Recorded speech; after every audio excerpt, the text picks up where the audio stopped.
Salut, moi c'est Jim, je suis derrière la caméra. Si vous avez loupé le montage de la semaine dernière, putain, j'en ai marre.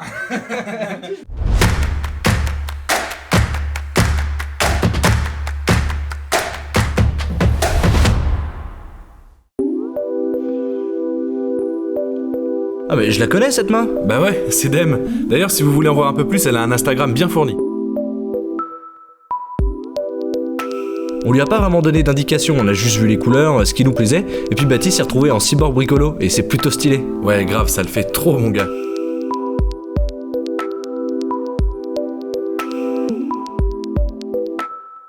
La couleur, c'était un peu compliqué parce qu'il a fallu passer plusieurs couches. T'as vu ces petits effets d'ombre, mon gars? Ça rajoute vraiment de la profondeur.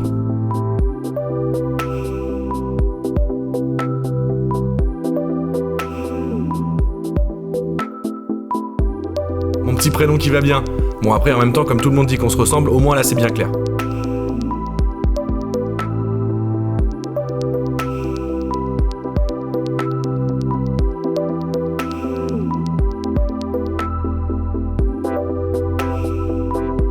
Autant Dem m'a dessiné en cyborg bricolo et c'est trop stylé, autant toi en Jedi des mathématiques, mon gars, ça claque bien. Hein.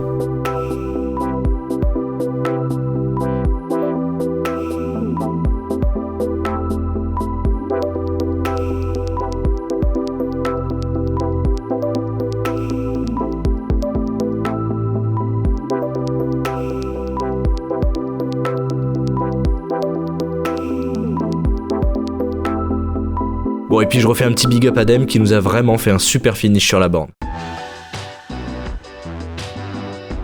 Et ensuite, on a passé une petite couche de vernis, mais ça on l'a pas filmé. Là, on passe aux découpes de corniche aluminium. Ça nous permettra d'avoir un super finish et en plus, ça colle clairement à la déco néo-industrielle de la borne.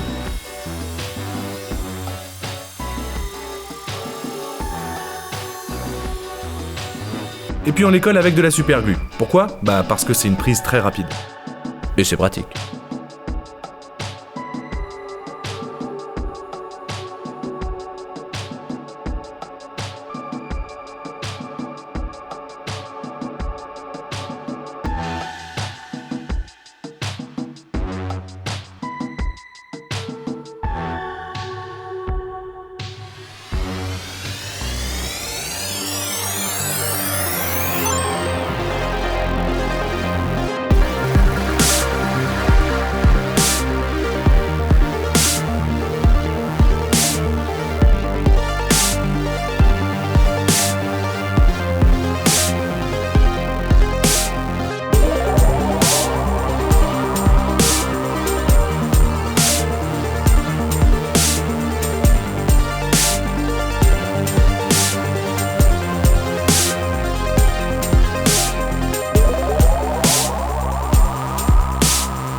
Yo!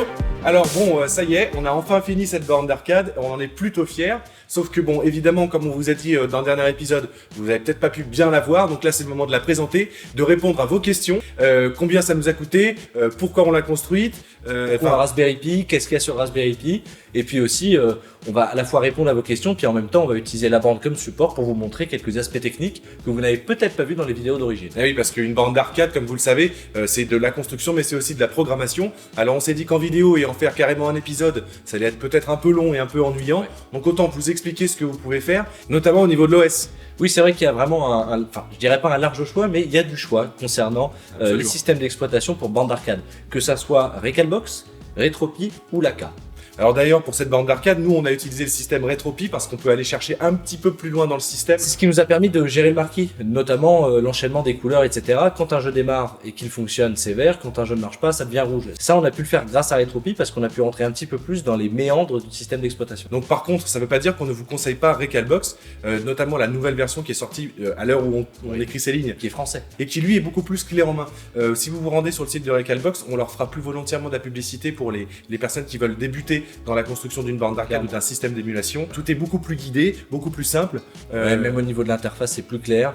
Retropie, il y a un côté très ligne de commande, alors que Recalbox est vraiment intégré dans l'interface d'Emulation Station. En tout cas, vous avez tous les liens dans la description de cette vidéo. Alors en ce qui concerne l'interface, comme vous pouvez le voir là, l'interface vient de booter. Il y a différentes consoles qui sont émulées, c'est celle qu'on a choisie, mais on pourrait en émuler beaucoup plus ou beaucoup moins. Pour nous, ce qui était important, c'était vraiment d'avoir une borne d'arcade qui faisait borne d'arcade, hein, parce qu'on oublie aussi que la borne d'arcade, c'est pas une console de jeu de salon, c'est un système qui existait dans les bars et dans les endroits de débauche. Et c'est même qui permet de, ce qui pour nous, nous tenait beaucoup à cœur, d'émuler une borne d'arcade. Et alors aussi, il y a un petit logiciel qu'on trouve absolument génial avec Artus, oui, qui nous a aidé à faire tous les thèmes, retrouver les vidéos, les noms, les images, les résumés des jeux, leur PEGI, les marquis, etc. Voilà, retrouver tout sur les jeux, et ça s'appelle Universal XML Scrapper. Et ça se base sur un scrapper. Donc un scrapper, c'est une espèce de base de données de tous les films, toutes les séries, tous les livres, tous les CD audio, peu importe. Et il y en a un qui est particulièrement génial pour les bornes d'arcade et tout ce qui est jeux vidéo, c'est Screen Scrapper, c'est français.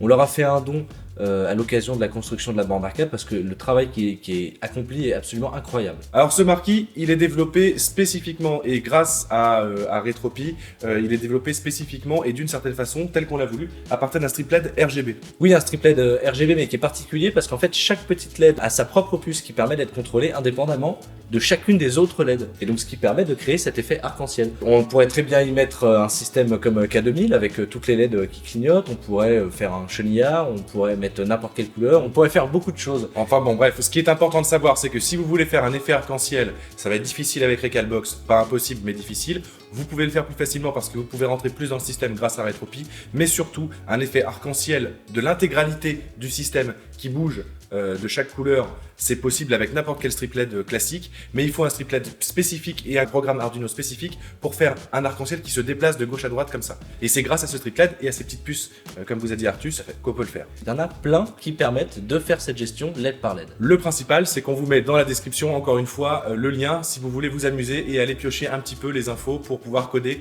quelque chose comme ça. Les boutons, c'est vraiment la chose la plus simple, mais évidemment la plus importante de la borne, c'est ce qu'on disait dans la vidéo. En réalité, tout ce qui gère les boutons, c'est simplement un émulateur de clavier. C'est ni plus ni moins, c'est vraiment deux petits pins qui se touchent, et hop, ça fait le contact. Deux petites pins qui se touchent. Ce sont juste des boutons, et même le stick qui permet de contrôler le personnage dans un jeu de beat'em up par exemple, et bah, comme vous pouvez l'entendre, c'est juste 4 boutons qui font haut, bas, gauche, droite. Ni plus ni moins, pas de choses complexes. Ça marche pour les grosses bornes d'arcade, mais aussi si vous voulez fabriquer une petite console portable, un petit bar top, c'est-à-dire une mini borne d'arcade. Bref, le système est totalement universel et utilisable comme vous l'aurez compris. Il y a plein de types de boutons et plein de types de joysticks qui existent. Et on passe maintenant aux questions que vous nous avez posées durant ces mois et demi presque. Hein. Ouais. Un mois et demi de questions qu'on nous a écrites, sur lesquelles certaines on a répondu directement, d'autres on a laissé un petit peu planer le doute. Là, on va profiter de pouvoir tout récapituler. Et il y a eu une demande spécifique parce qu'on parlait des boutons à l'instant. Alors, première question de Let's Work. C'est sympa comme mise en bouche, mais personnellement, j'attends le tuto pour fabriquer ma propre fusée. Bah.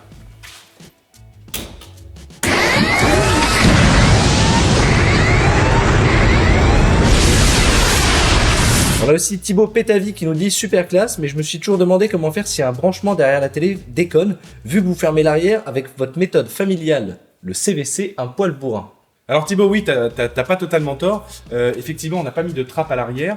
On a construit une deuxième borne d'arcade que vous verrez bientôt, juste en un seul épisode très condensé. C'est la borne d'arcade de Dr Nozman qui est beaucoup plus complète. En revanche, dans celle-là, on a choisi de la faire en monobloc. Mais ce que vous ne savez pas, c'est que quand on la penche et qu'on la met complètement sur le dos, eh bien, on peut totalement rentrer dedans en rampant et avoir accès à tous les branchements et tous les systèmes. Et de surcroît, ici, c'est démontable, comme ça. Et là, comme ça. Donc là, il y a tous les branchements et franchement, il y a de la marge. C'est un peu du fist de vache, méthode fermière, méthode, comment on dit et je fiste la borne d'arcade. Ah bah attends, je viens de recevoir une question à l'instant. En 2 live. secondes. Alors c'est qui? C'est Yazart. Ah bah alors tu vas trouver ça un peu cocasse, mais ça tombe bien. Tu nous envoies le truc il y a 11 secondes juste à l'instant. Combien coûte en moyenne la construction d'une borne comme celle-ci? Une question qu'on a eue au moins 15 ou 20 fois depuis le début, à laquelle on n'a pas répondu. Alors la réponse, c'est surtout en fonction de ce que tu as déjà chez toi, si tu fais de la récup ou pas. Oui, c'est là nous par exemple la télé c'est une télé de récupération, le bois c'est du bois qu'on avait déjà, et puis ça dépend de la qualité des matériaux. Vous pouvez évidemment faire importer pas mal d'objets depuis Alibaba, plein d'autres sites comme ça qui permettent de l'importation directement depuis la Chine, où vous pouvez trouver des petits revendeurs. Par exemple, il peut y avoir des joysticks de très grande qualité qui sont même repris sur des anciennes bornes, donc autant dire que là on est vraiment dans le rétro gaming, ou alors des joysticks qui sont un peu plus cheap, un peu comme cela, mais qui font parfaitement l'affaire. Donc pour faire simple, en fonction de votre niveau de récupération, ça va de 300 à 1500 euros. Concernant cette borne-là, si on compte la peinture, on va compter à peu près dans les 50 euros avec le vernis, etc. La télé, on l'a pas payé, le bois, on l'a pas payé. Les joysticks, on en a eu pour une cinquantaine d'euros. L'Arduino, le Raspberry Pi, on va dire aussi une cinquantaine d'euros. Bon, on fait un truc très global, je dirais qu'elle nous a à peu près coûté 300 euros.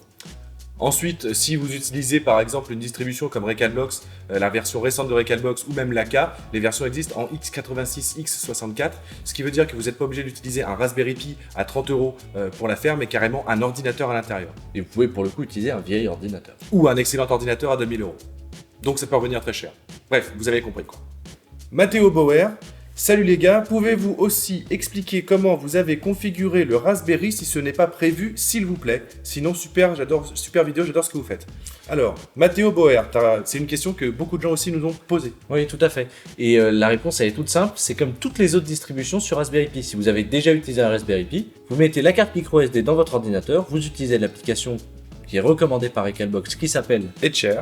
Et à ce moment-là, ça va installer Recalbox sur la microSD. Ensuite, vous pluguez la microSD dans le Raspberry Pi. Voilà, c'est tout ce que vous avez à faire. C'est pour ça qu'on vous conseille Recalbox pour les personnes qui n'ont pas l'habitude et qui commencent. Aloysius nous écrit « Salut, comment trouver le bon voltage pour l'alimentation, le Raspberry Pi ?» Le Raspberry Pi, c'est du 5 volts et le Raspberry Pi 3 particulièrement est en 3 ampères. On va s'habituer à avoir ce petit format après chaque objet parce qu'avec Artus, on a eu des commentaires qui étaient tellement super, vous êtes tous absolument géniaux, ça fait incroyablement chaud au cœur. Donc à chaque fin de vidéo, ça sera ce petit format-là où on prendra le temps de répondre à vos questions parce que nous, ça nous fait plaisir d'avoir des commentaires, ça nous fait plaisir qu'on nous pose des questions et ça nous fait plaisir d'y répondre. Et on va revenir très bientôt avec une nouvelle vidéo où on va parler un petit peu plus de la chaîne, un petit peu plus de vous là qui venez d'arriver et un petit peu plus des projets du futur. La chaîne a évolué, ça nous touche incroyablement, ça nous donne un coup de motivation absolument génial. N'oubliez pas de partager à mort parce que c'est ce qui continue à nous faire progresser, on le dit mais c'est important. Allez, merci. Ciao.